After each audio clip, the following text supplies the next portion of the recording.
Hi, this is Eric with Motion Guidance, and today we are going to be discussing some tutorial options and treatment and assessment options using the Motion Guidance device for a squat assessment. We've had some inquiries on email and on social media about how to use the device for looking at the lower chain, so we're going to go through that today. We're going to start with a double limb squat and some progressions of assessment and treatment toward a single leg squat.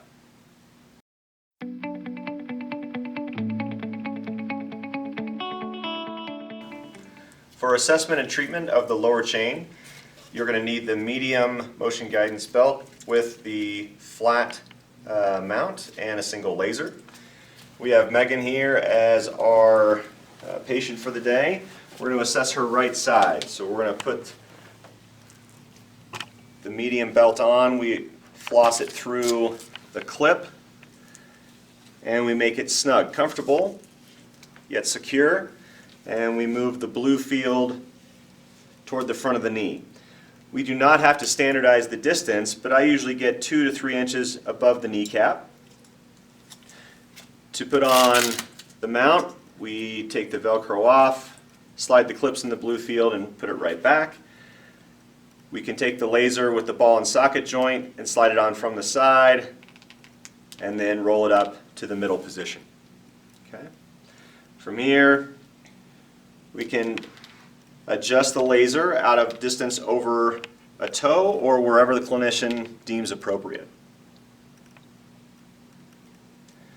Okay, Megan, I'm going to have you stand with this middle line on the motion mat right up your center line. So kind of like a squat stance, straddling the middle line there. Great. So for assessing the lower chain, we're going to start with just squats without using the laser. So I want to see how Megan moves. Okay? So Megan, if you can just go through 5 squats for me, however you feel comfortable.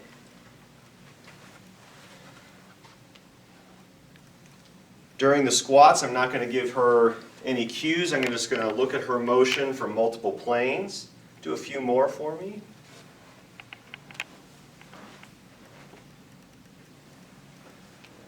Okay, great. So now we can turn on the laser, and I'm going to project it out over her big toe. Okay? And once again, I'm going to have her squat, and we're just going to watch the laser along with her mechanics and just see what we can find here that might be relevant. This can be all up to the clinician. I've put the motion mat a few inches from a wall so we don't lose the laser with distance. Rather, the laser goes up the wall and still gives us feedback on motion. Okay? That looks really good. So classic things we can see with assessment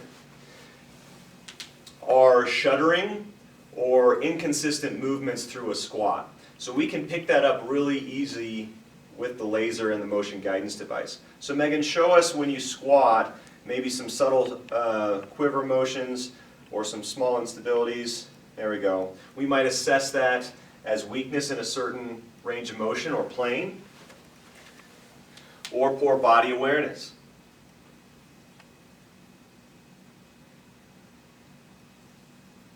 Great.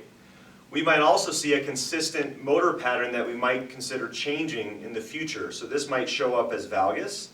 So Megan, go through a squat where we might see a consistent valgus midway through the squat. So right now that laser is traveling over the midline of the motion mat, and it's the same pattern every single time. Now if the clinician feels that that may be contributing to her challenge or the reason why she's in clinic, then we can assess that immediately with visual feedback using the motion guidance device. So Megan, when you squat, I want you to not let that laser go over the midline of the motion mat.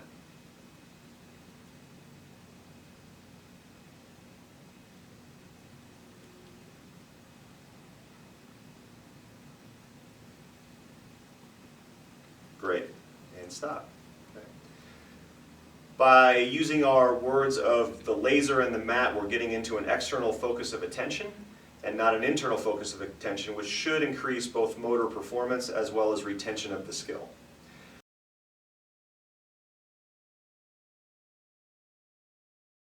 Another motion that we might see consistently during our squat performance assessment is a shallow squat or a knee-heavy squat. This is when the patient doesn't have a lot of trunk lean and they lock out their ankles in dorsiflexion very quickly during the squat. So Megan, go ahead and show us a knee-heavy squat there. Her trunk stays very vertical, and we can see the laser does not project out over the motion mat very far. Her heels start to come up at the end range of motion. Okay.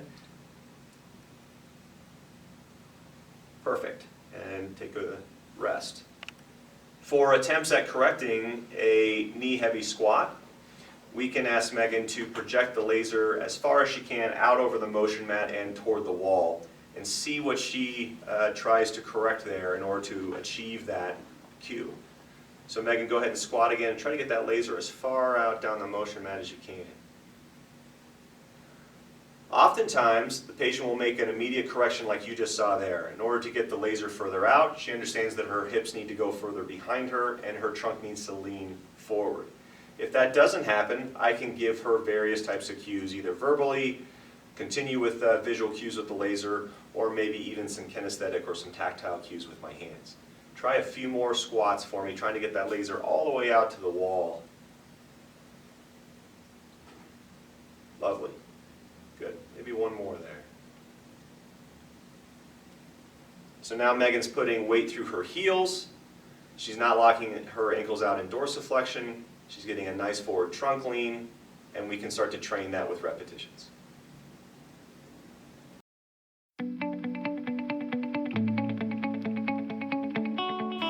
For progressions from double limb stance to single leg stance in a squat, I still have the patient start straddling the midline of the motion mat, having that line in their midline of their body.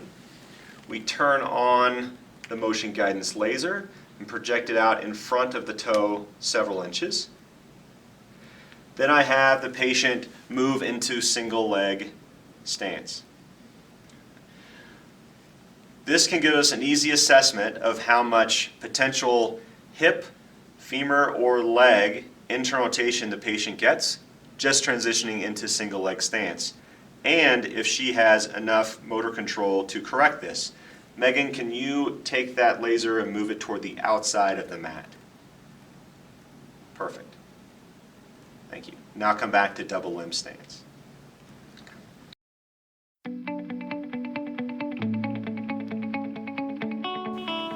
A good transitional exercise from double limb to single limb squat is to have the patient squat in double limb.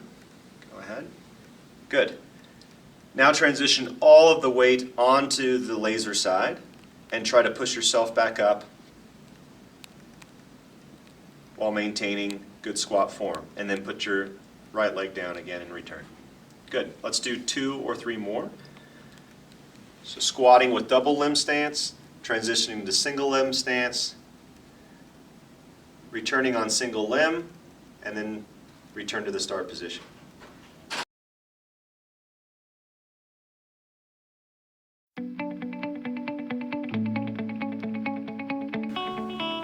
For a full concentric, eccentric, reversal single leg squat, I still have the patient set up in a double limb squat and then transition all their weight onto the affected side.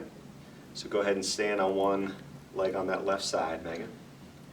Now go ahead and perform a single limb squat. Good.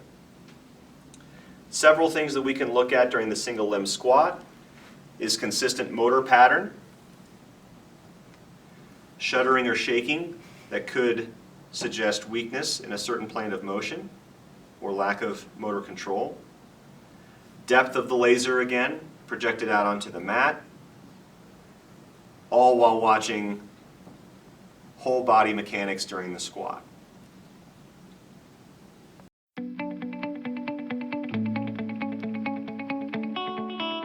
If your patient has too much difficulty achieving a single limb squat due to depth or weakness, we can place a chair with arms behind their hips and provide a goal for the depth of the squat. So Megan, go ahead and try what might be called a pistol squat by letting your hips hit the arm of the chair and then come back up. And while still maintaining and focusing on mechanics and the external focus of the laser, we can have her perform several repetitions of a certain depth this way. For progressions, we can then turn the chair and place multiple pillows for various heights of her squat. So Megan, go ahead and try squatting again on single leg, now letting your hips just touch the pillows and come back up.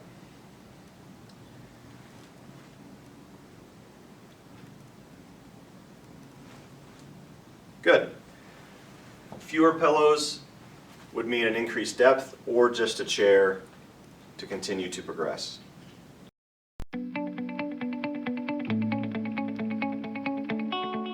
Another transitional exercise for double limb stance to single limb stance in squat performance is a step back lunge. So we can start with the motion guidance laser projected out over the toe of the involved side, have the patient start in bilateral stance and then transition onto single leg and do a step back lunge. And then come back to the start position.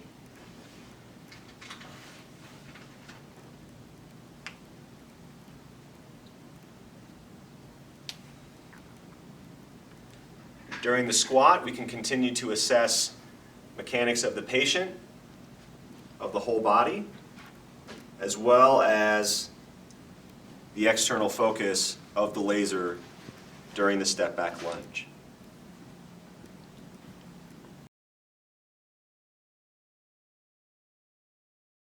We're not scared of valgus happening, but we want you to be able to control it while it's happening through the motion. If you can control it, we have a good chance of training it to have it not influence non-contractile structures during performance of activity.